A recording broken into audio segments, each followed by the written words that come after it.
सो बच्चों आप सबका आखिरकार वो वक्त जो आप कभी से इंतजार कर रहे थे इकोनॉमिक्स का पेपर वो हो चुका है। और फाइनली आज आपका पेपर जो है 12th बोर्ड का खत्म हो जाएगा और आप एक नए पड़ाव की तरफ चल पड़ोगे। लेकिन उससे पहले आज के पेपर का रिव्यू हम लोग जरूर करेंगे क्योंकि पता नहीं इस बार बोर्ड वालों ने कैसा पेपर सेट किया है या क्या किया है, लेकिन सारे ही पेपर्स बहुत ही इजी आए हैं। और आज भी इकोनॉमिक्स का पेपर आपके एक्सपेक्टेशन से कहीं ज्यादा इजी आया है। आई होप सो। इंपॉर्टेंट क्वेश्चन जो मैंने दिया था उसमें से अगर आप करके कह रहेंगे तो काफी कुछ आपका इस पेपर में कवर हो गया रहेगा। ज्यादा टाइम ना करते हुए मैं आगे बढ़ना चाहूंगा। हम देखेंगे पेपर रिव्यू में कि कौन कौन से क्वेश्चंस ऐसे हैं जो हमारे इंपॉर्टेंट क्वेश्चन में से आए हुए हैं।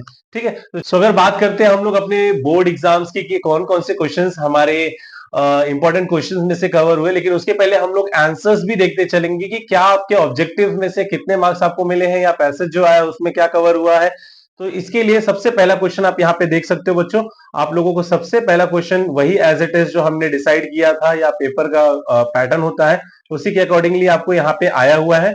तो आप अगर पहला क्वेश्चन की मैं बात करता हूं तो देखते हैं कि कौन कौन से क्वेश्चंस हमारे उसमें से राइट हुए हैं। तो यहाँ पे आप लोग देख सकते हो कि सबसे पहला क्वेश्चन आपको ये आया है कि method adopted in micro economics analysis. तो इस सब का आपको आंसर पता है।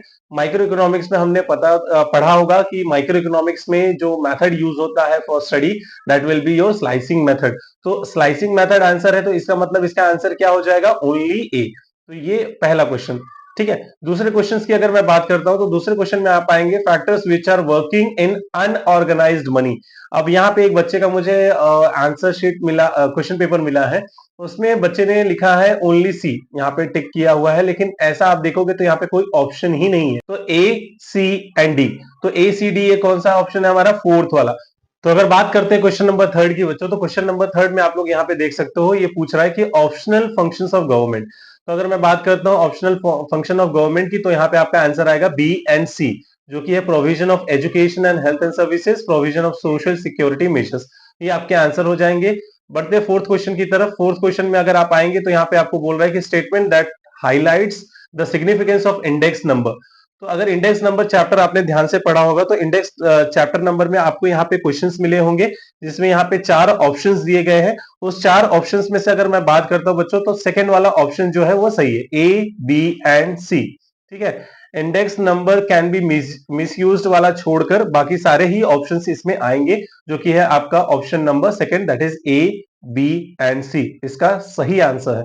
देन अगर मैं बात करता हूं फिफ्थ आंसर की, तो blood bank is an example of which utility. यहाँ पे डैश आया हुआ है, वहां पे कौन सी यूटिलिटी होती है। तो ब्लड बैंक एक एग्जांपल है आपका। यहाँ पे आप देखोगे अगर मेरे स्टूडेंट, ये किसी मेरे स्टूडेंट का ही है, उसने यहाँ पे नॉलेज यूटिलिटी को सिलेक्ट किया है। लेकिन अगर मैं बात करता हूं इसके आंसर की तो ओनली डी आएगा यहाँ पे ऑप्शंस में, फोर्थ वन, क्योंकि ब्लड बैंक जो है वो टाइम यूटिलिटी का एग्जांपल है। ठीक है, आगे बढ़ते हैं फाइंड ऑड मैन आउट में। तो फाइंड ऑड मैन आउट में भी यहाँ पे भी इसने ये आंसर को गलत कर दिया है, बट आई होप सो आप लोग बच्चों ऐसे ना मिस्टेक किए होंगे। ऑड मैन आउट में अगर आप देखेंगे direct demand, indirect demand, composite demand and market demand, तो इसका जो आंसर है वो मार्केट डिमांड है। ठीक है, अगर बात करते हैं हम सेकंड अपना ऑड मैन आउट की, तो यहाँ पे सेकंड ऑड मैन आउट आप देख सकते हो, फीचर्स ऑफ नेशनल इनकम पूछा गया है। इसमें financial year, money value, statistic concept and flow concept. तो यहाँ पे आपका जो आंसर रहेगा that will be your statistic concept. ठीक है, नेक्स्ट आते हैं थर्ड क्वेश्चन पे, types of budget. Types of budget में deficit budget, zero budget, balanced budget and surplus budget. तो इसमें का सही आंसर है zero budget. I hope so आप चेक करते रहेंगे कि यहाँ पे आपको कितने आंसर्स आपके राइट हुए हैं। अगर मैं बात करता हूं आगे नेक्स्ट क्वेश्चन की, तो लीगल मोनोपोली में आप लोग देख सकते हो, लीगल मोनोपोली में patent, OPEC, copyright and trademark. तो इसमें से सही आंसर जो रहेगा बच्चों वो आपका ओपीईसी है। ठीक है, फाइनेंशियल एसेट की मैं बात करता हूं तो बॉन्ड्स है, लैंड है, गवर्नमेंट सिक्योरिटीज है, डेरिवेटिव्स है। तो इसमें बॉन्ड, गवर्नमेंट सिक्योरिटी, डेरिवेटिव्स ये सब देखोगे तो आपका एक तरीके का पेपर एसेट है। बट लैंड जो है वो एक तरीके का फिजिकल एसेट है, ये सबसे अलग है। तो that will be your answer land, आपका ऑड मैन वर्ड आउट हो जाएगा। ठीक है, अगर मैं बात करता हूं give economic terms, for quantity is demanded due to changes in the favourable factors determining demand other than price. तो इसका सही आंसर होगा इंक्रीज इन डिमांड। ठीक है, अगर सेकंड क्वेश्चन की बात करता हूं, deposit that are withdrawable on demand, तो ये रहेगा आपका डिमांड डिपॉजिट। आपने ये बहुत बेसिक सी चीज है बच्चों, बेसिक बेसिक क्वेश्चन आपको ऑब्जेक्टिव में आए हैं। Charging different prices to different consumer for the same product और सर्विसेज। अगर ये बात करता हूं कि एक ही आपका जो charging different prices to different consumer वाला कॉन्सेप्ट है, तो इसको हम लोग बोलते हैं प्राइस डिस्क्रिमिनेशन, जहां पे हम कस्टमर को अलग अलग चार्जेस चार्ज करते हैं अकॉर्डिंग टू कस्टमर। तो आपने ये पढ़ा ही होगा। Net addition made to total cost by producing one more unit of output, that will be your answer, that is marginal cost, इसका आंसर होगा। तो ये सही इसने लिखा है। एंड अगर फिफ्थ क्वेश्चन की बात करते हैं, degree of responsiveness of quantity demanded to change in income only, इसका जो सही आंसर होगा बच्चों वो होगा इनकम इलास्टिसिटी ऑफ डिमांड। ठीक है, तो ये कुछ आंसर्स है आपके गिव इकोनॉमिक वर्ड के जो आपका होना चाहिए। आई होप सो यहाँ पे आपने ज्यादा से ज्यादा आंसर्स करेक्ट लिखे होंगे, फिर भी आप क्रॉस वेरीफाई करते चलिए। कंप्लीट द कोरिलेशन की अगर मैं बात करता हूं तो यहाँ पे जनरल इक्विलिब्रियम में मैक्रो इकोनॉमिक्स आ जाएगा, माइक्रो इकोनॉमिक्स में आपका हो जाएगा जो आंसर वो रहेगा पार्शियल इक्विलिब्रियम। तो यहाँ पे आपका आंसर आना चाहिए पार्शियल इक्विलिब्रियम क्या। ठीक है, सेकंड क्वेश्चन की बात करते हैं, आउटपुट मेथड, यहाँ पे ब्लैंक है। इनकम मेथड में फैक्टर कॉस्ट मेथड है। तो आउटपुट मेथड में आपका यहाँ पे आंसर आ जाएगा बच्चों प्रोडक्ट मेथड, या फिर इन्वेंटरी भी बहुत लोग लिखे रहेंगे, तो वो भी आंसर आपका करेक्ट है। ठीक है, थर्ड क्वेश्चन की बात करते हैं, फॉर्म यूटिलिटी में फर्नीचर आएगा। तो आपका डॉक्टर जो है वो कहां पे आ जाएगा, तो that will be your service utility. यहाँ पे इसने ये आंसर सही लिखा है। परफेक्ट इलास्टिसिटी डिमांड का यहाँ पे फॉर्मूला दिया गया है जो हम लोग यूज करते हैं, ईडी इज इक्वल्स टू, यहाँ पे दिया गया है। और ईडी इज इक्वल्स टू 0 अगर आपको पता होगा तो किसका होगा, तो ये बच्चों बहुत ही बेसिक सा क्वेश्चन है जो आपको यहाँ पे पूछा गया है डी वाले पार्ट में। तो इसका जो परफेक्ट आंसर है परफेक्टली इलास्टिसिटी डिमांड का ये फॉर्मूला है। तो यहाँ पे आपका आ जाएगा परफेक्टली इन इलास्टिक डिमांड। ठीक है, ये आंसर रहेगा आपका ईडी इज इक्वल्स टू 0 का। देन अगर फिफ्थ की बात करता हूं तो यहाँ पे आपको दिया गया है ब्लैंक दिया है, change in supply, other factor constant, variation of supply. तो यहाँ पे आपका सही आंसर आएगा प्राइस कांस्टेंट। ठीक है, तो ये आपके आई होप सो कि आपको यहाँ पे ये चीज कवर हो गई रहेगी कि मुझे 20 आउट ऑफ कितने मार्क्स मिले हैं। आगे बढ़ते हैं, ज्यादा टाइम ना वो करते हुए कि सही आंसर क्या रहेगा। तो यहाँ पे आप देख सकते हो कि ये identify and explain the following concept जो as it is paper pattern में हमने डिस्कस किया था, आपने किया ही रहेगा। एनी थ्री है यहाँ पे। तो अगर एनी थ्री की बात करता हूं तो Manisha satisfied her want of writing an essay by using pen and notebook. तो यहाँ पे इसका आंसर आपको बच्चों आ जाएगा। अगर मैं बात करता हूं तो यूटिलिटी आ जाएगा। तो यूटिलिटी अगर आपने लिखा होगा, सिर्फ यूटिलिटी से नहीं चलेगा, इसको थोड़ा सा आपको डिफाइन भी करने आना चाहिए कि यूटिलिटी क्या होता है। नीचे आएंगे, अगर सेकंड क्वेश्चन की मैं बात करता हूं तो सेकंड क्वेश्चन में आपका यहाँ पे आ जाएगा आंसर थर्ड क्वेश्चन की। थर्ड क्वेश्चन का आपका आ जाएगा इंटरनल ट्रेड, इंटरनल ट्रेड। और अगर मैं बात करता हूं Maharashtra purchase wheat from Punjab, तो ये इंटरनल ट्रेड, हाँ सॉरी फोर्थ का ऑप्शन आपका इंटरनल ट्रेड आ जाएगा। जागृति receive monthly pension of ₹5,000 from the state government, तो ये आपका आ जाएगा आंसर ट्रांसफर पेमेंट। तो अगर मैं बात करता हूं इसके बाद जो आपका डिस्टिंग्विश बिटवीन जो मैंने इंपॉर्टेंट क्वेश्चन दिया था, उसमें से आपको यहाँ पे 5 में से मेरे इंपॉर्टेंट क्वेश्चन में से 3 आ ही गए हैं, जो कि है आपका perfectly elastic demand and perfectly inelastic demand, price index number, quantity index number, internal debt and external debt. आप अगर मेरे इंपॉर्टेंट वाले वीडियो में जाएंगे तो ये तीनों ही question third fourth and fifth आपको मिला रहेगा। आई होप सो ये आपने कवर किया होगा। आंसर द फॉलोइंग क्वेश्चन में अगर मैं जाता हूं तो क्वेश्चन नंबर फर्स्ट भी मेरे इंपॉर्टेंट क्वेश्चन में से आया है, एनी 4 टाइप्स ऑफ डिमांड। सिर्फ सेकंड क्वेश्चन मेरे इंपॉर्टेंट क्वेश्चन में नहीं था, वो एक अलग आया है, लेकिन यहाँ पे उसके बाद अगर आप देखोगे तो explain any 4 features of utility, ये भी मेरे इंपॉर्टेंट क्वेश्चन में से है। Explain any 4 reasons for the growth of public expenditure, ये तो मैं आपको बोल रहा था कई सालों से ये रिपीट हो रहा है बच्चों, तो ये भी अपने इंपॉर्टेंट क्वेश्चन में से आया है। और अगर बात करता हूँ फिफ्थ क्वेश्चन की, explain any 4 features of macro economics, तो ये भी अपने इंपॉर्टेंट क्वेश्चन में से आया है। तो अगर बात करता हूँ डिस्टिंग्विश बिटवीन में 3 आ गए हैं, जो आपको 3 ही लिखना था, तो वो 3 आपके इंपॉर्टेंट क्वेश्चन में से आ ही गए हैं। और अगर मैं बात करता हूँ आंसर द फॉलोइंग में, तो 5 में से 4 क्वेश्चन आपके इंपॉर्टेंट क्वेश्चन के आए हुए हैं। तो यहाँ पे अपना ये फंडा तो क्लियर होता है। अब अगर बात करते हैं एग्री और डिसएग्री की, तो ये भी देखिए मैंने आपको बताया था कि एग्री डिसएग्री भी इंपॉर्टेंट क्वेश्चंस में से कवर होगा। तो अगर बात करता हूँ फर्स्ट क्वेश्चन, ये थोड़ा अपने इंपॉर्टेंट क्वेश्चन में से नहीं कवर हुआ है, but this is non age over the last 75 years India's foreign trade has undergone a complete change in terms of composition and direction।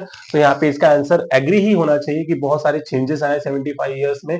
Complete नहीं बोल सकते हैं, बट बहुत सारे चेंजेस आए हुए हैं। अगर बात करता हूँ सेकंड, फर्स्ट क्वेश्चन थोड़ा सा यहाँ पे अलग आया हुआ है, लेकिन अगर बात करता हूँ मैं सेकंड क्वेश्चन की, तो macro economics is different from micro economics, तो ये तो एग्री ही आएगा बच्चों, सिंपल सी बात है, आपको यहाँ पे एग्री ही लिखना था। देन उसके बाद अगर मैं बात करता हूँ थर्ड क्वेश्चन की, price maker is the only feature of monopoly market, तो ये आपको आएगा डिसएग्री, क्योंकि सिर्फ मोनोपोली मार्केट का आपको यही तो फीचर नहीं है, और भी बहुत सारे आपने देखे रहेंगे जहां पे हम लोग देखते हैं कि सिंगल सेलर है, मल्टीपल बायर है, उसके बाद ये लोग प्राइस मेकर है, तो ये सारे फीचर्स बहुत सारे थे। फोर्थ की अगर मैं बात करता हूँ, there are many sources of non tax revenue, तो ये एग्री है, जहाँ पे अपने फीस, फाइन्स, कलेक्शन, ग्रांट, ये सब चीजें आपने देखी रहेगी। फिफ्थ क्वेश्चन की बात करता हूँ, there are many types of index number, तो many types of index number में आप लोगों ने देखा रहेगा कि ये जो there are many types of index number, ये जो कॉन्सेप्ट है वो आपका एग्री ही आएगा, क्योंकि आपने पढ़ा रहेगा price index number, quantity index number, ये बहुत टाइप्स है, तो यहाँ पे डिसएग्री का कॉन्सेप्ट आएगा ही नहीं, बट यहाँ पे मेरे स्टूडेंट ने डिसएग्री लिखा हुआ है। ठीक है, आगे बढ़ते देखते हैं फिफ्थ क्वेश्चन की तरफ बच्चों। तो फिफ्थ क्वेश्चन में आपको एक सम आया हुआ है जिसको आपने सॉल्व करना था। आई होप सो ये सम आपको इजी गया रहेगा, लेकिन फिर भी मैं इसका एक शॉर्ट सा समरी दे देता हूँ ताकि आपको समझ जाए कि आपको एक्चुअली में इसमें करना क्या था। ठीक है, अगर अब मैं बात करता हूँ यहाँ पे क्वेश्चन नंबर फिफ्थ की, तो क्वेश्चन नंबर फिफ्थ में सबसे पहला लिखा है यहाँ पे, right the formula for calculation of price index. ठीक है, तो इसका फॉर्मूला बहुत ही इजी था, आपने अगर इकोनॉमिक्स में पढ़ा रहेगा तो इसका फॉर्मूला रहेगा submission of P1 upon submission P0 into 100, तो ये बहुत ही बेसिक सा फॉर्मूला है, आपको ये आना चाहिए था। Find the value of submission of P0 and P1, P0 का ये जो टेबल है इसका आपको टोटल करना था और P1 का टोटल करना था। ठीक है, तो इनका टोटल अगर आप करोगे तो यहाँ पे आपको आता है, जो टोटल अगर आप करोगे तो 200 आएगा, तो इसका आंसर रहेगा, सेकंड वाले का आंसर यहाँ पे आ जाएगा 200, और इसका टोटल अगर आप करोगे तो आपको आएगा 300। देन उसके बाद find the price index number, जो कि आपका फॉर्मूला है करेंट, थर्ड वाले का मैं बता रहा हूँ, current year upon base year, 300 multiply divided by 200 कर दोगे तो आपका इसका आंसर आ जाएगा 150, which is a very easy question. अगर आप बात करते हो सेकेंड वाले क्वेश्चन की, observe the given diagram and answer the following questions, तो यहाँ पे ये जो आया है बच्चों ये भी बहुत इजी है, सिर्फ आपको डायग्राम को देखकर बताना है कि इसका आंसर क्या होगा। तो क्वेश्चन की तरफ अगर बढ़ते हैं, right shift in demand curve, इसका आंसर आप देखोगे तो इंक्रीज इन डिमांड आएगा, which is a very easy, कि अगर राइट शिफ्ट हुआ है तो इंक्रीज इन डिमांड होगा। अगर मैं बात करता हूँ नेक्स्ट क्वेश्चन की, left word shift in demand curve, तो यहाँ पे आपको आ जाएगा डिक्रीज इन डिमांड, क्योंकि आप देखेंगे जब अगर हम लोग राइट की तरफ जाते हैं तो वो हमारा इंक्रीज हो रहा है, लेफ्ट की तरफ जा रहे हैं तो वो डिक्रीज हो रहा है। ठीक है, प्राइस रिमेन कांस्टेंट, ये वैल्यू तो सेम रहेगी, आपको पता है, वहां पे आप देख सकते हो, यहाँ पे आपका प्राइस जो है वो कांस्टेंट है, तो उसका कोई इश्यू ही नहीं है, ये लिखना है आपको। फोर्थ क्वेश्चन की अगर बात करते हैं, तो increase and decrease in demand comes under dash, तो यहाँ पे आ जाएगा comes under changes in demand. ठीक है, ये आंसर रहेगा आपका। आई होप सो इसमें बहुत सारे आंसर्स आपने सही लिखे होंगे।